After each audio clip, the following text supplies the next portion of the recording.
Hingga kini harga beras masih di atas harga eceran tertinggi di Ngawi. Hal itu cukup ironis dengan daerah berstatus lumbung pangan nasional. Harga beras medium di pasar tradisional Ngawi masih melebihi harga eceran tertinggi atau HET. Terpantau harga beras masih di kisaran Rp10.000 hingga Rp11.000 per kilogram. Kondisi harga sembako terutama beras saat ini sangatlah memprihatinkan. Terlebih, Ngawi sebagai lumbung pangan nasional ternyata belum bisa mengatasi masalah tersebut dan ikut terkena dampaknya. Kenaikan harga beras ini tidak lepas dari kebijakan pemerintah yang mengurangi alokasi jatah pupuk bersubsidi. Selain itu, juga dengan gagal panen di sejumlah daerah. Meski begitu, Pemkab Ngawi diharapkan tetap memperhatikan kebutuhan pangan bagi masyarakat lokal Ngawi. Jangan sampai daerah penghasil malah tidak dapat menikmati hasilnya. Pemda diharapkan melakukan intervensi agar stok beras atau pangan lokal aman dengan mengumpulkan para pengusaha beras untuk tidak menjual beras keluar daerah dulu sebelum kebutuhan di daerah asal aman.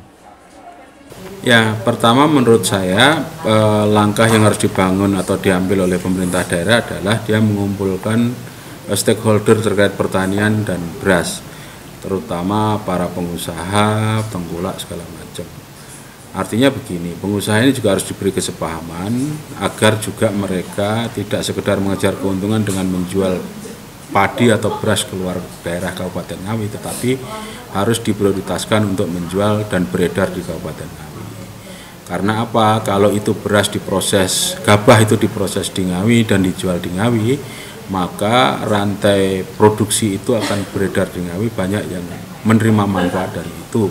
Sehingga manfaatnya adalah daya beli masyarakat terkait beras juga tinggi, harga beras juga bisa ditekan karena biaya produksinya juga murah, kemudian inflasi bisa ditekan.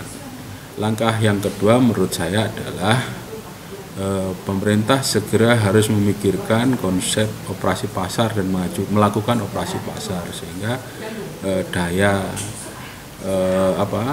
beli masyarakat ini tetap terjaga karena harganya juga stabil terjaga. Diketahui kenaikan harga beras selain dapat memicu terjadinya inflasi, juga akan berdampak naiknya harga sejumlah komoditi bahan pokok.